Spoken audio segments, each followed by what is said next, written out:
Hello welcome in की study 1024। मैं हूं अरुण कुमार यादव और इस वीडियो में हम देखने वाले हैं क्लास 9 की एक्सरसाइज 6.2 का क्वेश्चन नंबर 2।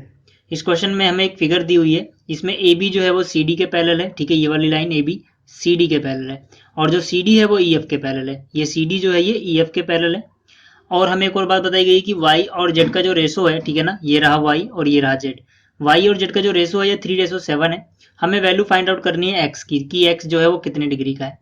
तो देखिए, जो गिवन में था वो मैंने यहाँ पे गिवन में लिख दिया, जो हमें फाइंड आउट करना है मैंने यहाँ पे लिख दिया X equal to question mark. ठीक है, अब देखिए शुरू करते हैं इसके सॉल्यूशन को। अब हमें जो सबसे पहली बात पता है वो ये है कि जो ए बी है वो सी डी के पैरेलल है और जो सी डी है वो ई एफ के पैरेलल है। तो देखिए इसमें कॉमन क्या है, सी डी। ठीक है, यानी कि ए बी जो है और ई एफ दो है, ये दोनों ही सी डी के पैरेलल हैं। तो जाहिर सी बात है ये आपस में भी पैरेलल होंगे। तो यहाँ से हमें क्या मिल जाता है, यहाँ से हमें मिल जाता है कि इन दोनों को देख के हमें पता लगता है कि जो ए बी होगा वो ई एफ के भी पैरेलल होगा। ठीक है ना, यहाँ फिगर में आप समझना चाहे तो समझा देता हूँ।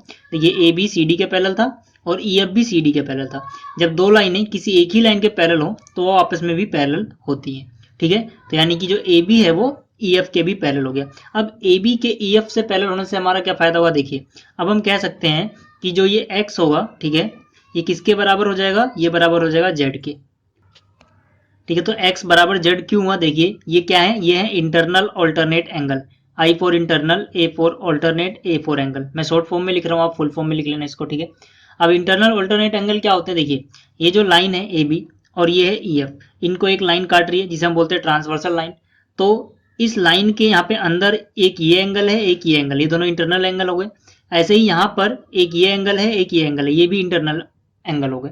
अब इंटरनल में देखिए ये एक्स और जेड एक इस तरफ है एक उस तरफ है, मतलब ऑल्टरनेट, इसीलिए इसका नाम है ऑल्टरनेट। एक इस तरफ है और एक उस तरफ है और इंटरनल भी है, तो इनको हम बोलते हैं इंटरनल ऑल्टरनेट एंगल, जो कि आपस में बराबर होते हैं। इसीलिए एक्स बराबर क्या होगा, जेड होगा। ठीक है, तो इसको बोल देते हैं इक्वेशन नंबर 1।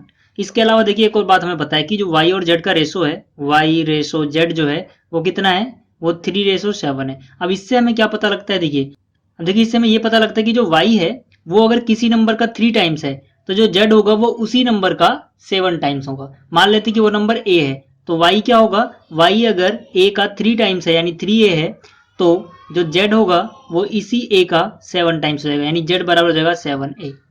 ठीक है, आप देखिए इसके अलावा हमें एक और बात पता है कि जो x प्लस वाई होगा, ठीक है, यहाँ पे x प्लस वाई बराबर वो 180 डिग्री होगा। अब क्वेश्चन आता है कि x प्लस वाई यानी कि ये दोनों एंगल को जोड़ के 180 क्यों लिखा हमने, देखिए ये लाइन क्या है, ट्रांसवर्सल लाइन है और ए बी और सी डी पैरेलल है। तो जब लाइन पैरेलल है और ट्रांसवर्सल उन्हें काटे तो एक ही तरफ के जो इंटरनल एंगल होते हैं ट्रांसवर्सल के एक ही तरफ, उनका सम आता है 180। आपको ये प्रॉपर्टी भी याद रखनी है। ठीक है, तो हम यहाँ पे वो प्रॉपर्टी लिखेंगे। अब देखिए x प्लस वाई 180 हो गया। अब हम क्या करेंगे, हम इनकी वैल्यू अगर पुट कर दें किसी एक वेरिएबल में तो ये आसानी से सोल्व हो जाएगा। अब देखिए y को हम a में पुट कर सकते हैं, a की फॉर्म में, z को भी हम a की फॉर्म में पुट कर सकते हैं, लेकिन यहाँ दिक्कत क्या है, z नहीं है, क्या है, x है। ठीक है, तो सबसे पहले हम क्या करेंगे, देखिए जो x है वो z के बराबर है, तो z की x की जगह में z तो लिख सकता हूँ। ठीक है, y की जगह y रहने दो, बराबर कितना आ गया 180 डिग्री। ऐसा मैंने क्यों लिखा, फिर से मुझे इसका रीजन देना होगा। तो मैंने x की जगह क्या लिखा है, x की जगह मैंने z लिखा है। क्यों लिखा है, क्योंकि x z के बराबर है। तो यहाँ पे हमें रीजन देना होगा, क्योंकि x जो है वो z के बराबर है, इसीलिए हम x की जगह z लिख सकते हैं। ठीक है, आप यहाँ से देख सकते हो। अब इसके अलावा अब हम दोनों की वैल्यू a में पुट कर सकते हैं। ठीक है, y कितना है 3a, तो y की जगह मैंने लिख दिया 3a प्लस z कितना है 7a, तो z की जगह मैंने लिख दिया 7a बराबर कितना आ गया 180। 7a प्लस 3a कितना हो जाएगा 10a, बराबर में कितना आया 180। ठीक है, तो यहाँ से अगर आप a की वैल्यू निकालो तो आपको कितना मिलेगा 180 अपनी जगह, a अपनी जगह। यहाँ पे जो 10 है और a है दोनों चिपका के लिखे, मतलब इनके बीच में मल्टीप्लाई हो रहा है, तो मल्टीप्लाई वाली चीज उस तरफ डिवाइड में जाती है। ठीक है, तो देखिए यहाँ से काटोगे 10 से तो एक जीरो कट जाएगा, तो यानी कि यहाँ पर हमें क्या मिला, यहाँ पे हमें मिला a is equal to 18। a की वैल्यू कितनी आ गई 18 आ गई।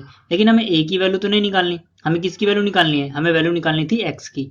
ठीक है, तो x की वैल्यू फाइंड आउट करते हैं। देखिए x बराबर क्या है, हमें पता है कि x बराबर z है। ठीक है, और z बराबर क्या है, हमें पता है कि जो z है वो किसके बराबर है 7a की, क्योंकि हमें a की वैल्यू पता है तो हमें a में निकालना होगा। तो जो z की वैल्यू है 7a वो इसकी जगह आप लिख दो, यानी कि x किसके बराबर आ गया 7a के। आप यहाँ से भी देख सकते हो x किसके बराबर हमने पुट किया z के, और z किसके बराबर है 7a के। ठीक है, तो x बराबर हो गया 7a। तो यहाँ से x की वैल्यू कितनी आएगी 7 इंटू में a की वैल्यू कितनी है 18 डिग्री, ठीक है। 18 से मल्टीप्लाई करोगे तो कितना आ जाएगा 126 डिग्री। तो x की वैल्यू कितनी हो गई 126 डिग्री। तो इस वीडियो में इतना है। अगर आपको ये वीडियो अच्छी लगी तो इसको लाइक करें, शेयर करें एंड इस चैनल को सब्सक्राइब करें। Thanks for watching. मिलते हैं फिर अगली वीडियो में, तब तक के लिए गुड बाय।